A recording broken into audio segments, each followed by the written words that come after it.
I think my face will crack if I have to smile one more time and say, "Good day, I'm Brenda. How may I help you?" Overhead, the neon lights flicker, and the bright summer sun shines directly through the faded vertical blinds and into my eyes. Behind me, a creaky old fan whirs back and forth, its dusty blades rattling and rattling and rattling, while the radio plays Paula Abdul's Cold Hearted off the top 40 list for the 100th time. I push up my glasses and stare across at the hands on the bank's wall clock. 15 more minutes till quitting time. Another lean cuisine, low-cal meal and a bottle of Malbec are waiting for me at home. That and an empty house ever since he left me. "Goodbye, Mrs. Wilson." There she goes, off with her shopping cart. Maybe we can close up early today. Thank God I won't end up living like her, stuck in a shoebox basement apartment and clipping coupons. No, this job's boring as hell, but it pays the rent and puts food on the table. What a day. Thank God it's almost over, but it's quiet now. Time to count up. A sound like the wind makes me look up. Damn, I've lost count again. Oh my God, what's she doing here? That woman in a military uniform, with sun streaming through her hair and with the body of a statue.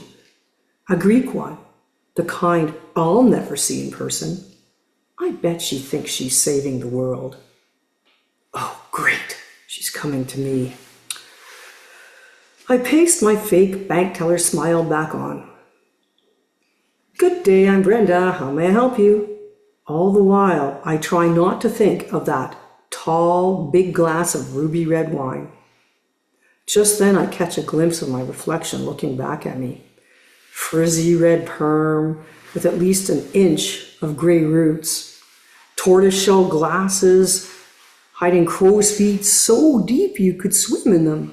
What am I to her, the military woman with a brilliant future ahead of her? Just a middle-aged cog in a soulless machine. I could have become a financial analyst, but no, I dropped out of university to have my kids. 20 years later, I'm stuck listening to old gray-haired pensioners and parents who let their brats run around like screeching demons. Then there's little Miss Perfect, who swans in at the last minute. Probably wants to pick up a little bit of cash before heading off to some hot spot where she gets to play the hero. The bitch. Wait a second. Is her hand trembling? She places a letter on the counter and pushes it to me. "I got this in the mail," she says. "But I don't understand. I think there's been a mix-up."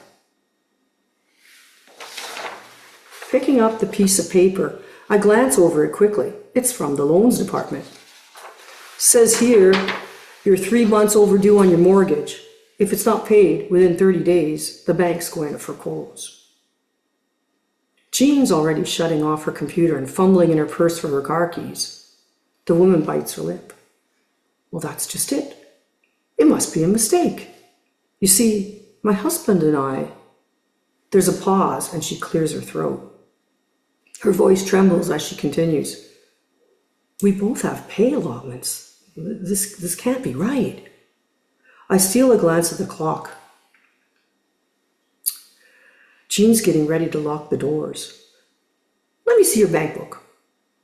Banging away at the keyboard, I pull up her account. Ah. I swivel my computer around so she can see it. Here's the problem. The screen casts a sickly glow on her face. It turns green when she sees there's only one deposit each month. That's my portion. She points at the amount with fingernails, bitten to the quick. "Your husband's military, right?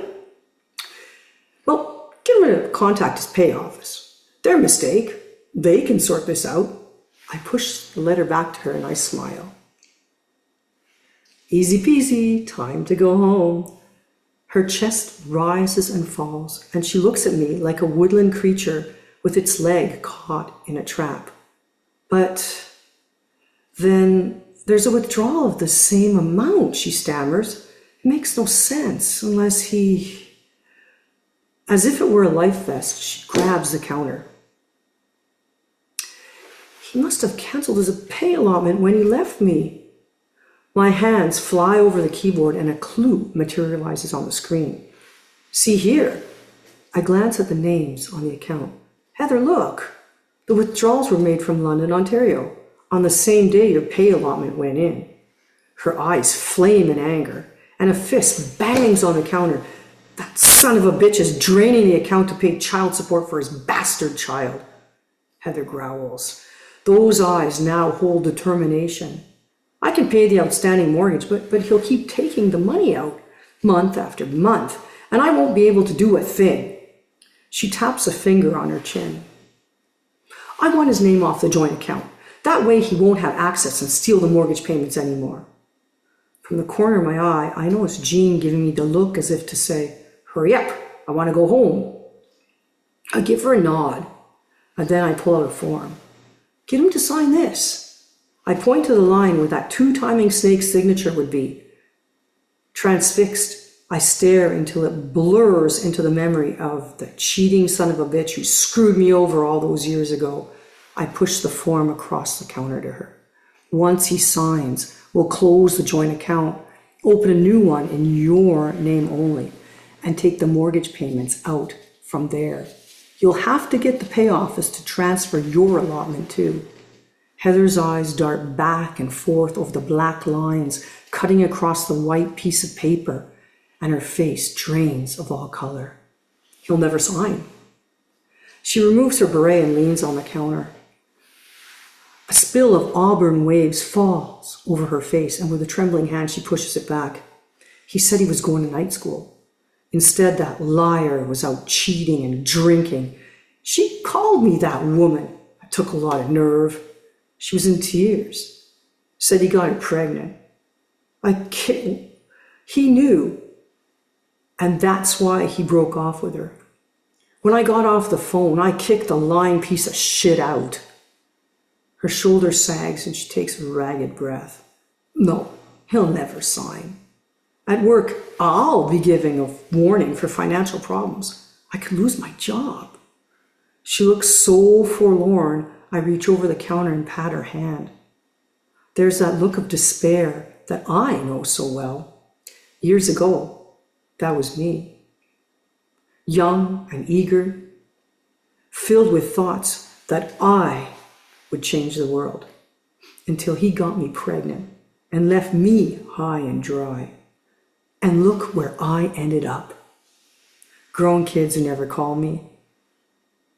A broken marriage. A dead-end job. I pat her hand again, as if that's going to help her, and stare at the form. Black lines dance tauntingly, teasing me, daring me. While Heather gathers a letter from the head office and tucks it into her pocket, I make my decision. Wait, I call out, as she turns on her heel to leave. From the entranceway, Jean stares at me with the keys to the bank's door in her hand. Signaling to her, I let her know I'll look up tonight. Jean paces to the other side of the counter.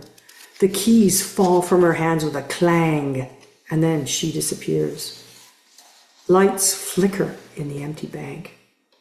Over the rattle and whir of the old fan's blades, I hear the thumping of my heart. Reaching into the drawer, I pull out a pen. There's a way I could change things. Maybe not for the world, but for Heather. Brow furrowed, she looks at me in confusion. My hand hovers over the form. I can see from your account that your husband usually signs just his first two initials, followed by his last name, right? She tilts her head and arches an eyebrow. Yes. And darts dots between the C and the E. Why? The ink splashes over the black line as I sign his name with the strength of a young man. Or is it the fury and frustration of wasted years? It doesn't matter. On that line is the snake's name, a stain in thick black ink. Your husband signed. I hand her the pen. Now all we need is your signature, and the account is closed. In her hand, the pen wavers. With quick, swirling strokes, Heather signs her name. Tears blur the ink as she hands me the pen. Our hands touch for a moment.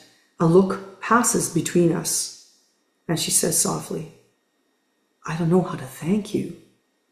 My hand covers hers. There's a faint white band where her wedding ring once sat, snug in the hopes of a happy life with the man who tried to break her. You'll get through this. It will get better. Just take a deep breath and believe in yourself. Heather's shoulders drop, releasing the tension. She mouths a thank you as our eyes meet and walks out the door. Back straight, chin up, and ready to conquer the world, like I was so long ago. I know I crossed the line, but sometimes bending the law just a little bit is right. Well, that's what I tell myself anyway as I close the door behind her. Believe in yourself, I say out loud. A golden sunbeam streams through the old, peeling blinds while I open a new tab on my computer. I tap out a few words on the keyboard, with the warmth of the sun infusing me with long-forgotten feelings. One's a passion, a hunger for knowledge, and the desire to succeed. My confidence soars as the dot matrix printer whirs to life.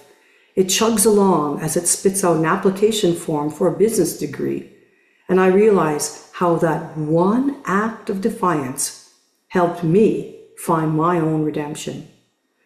As I shut the lights and lock the door, her words come back to me.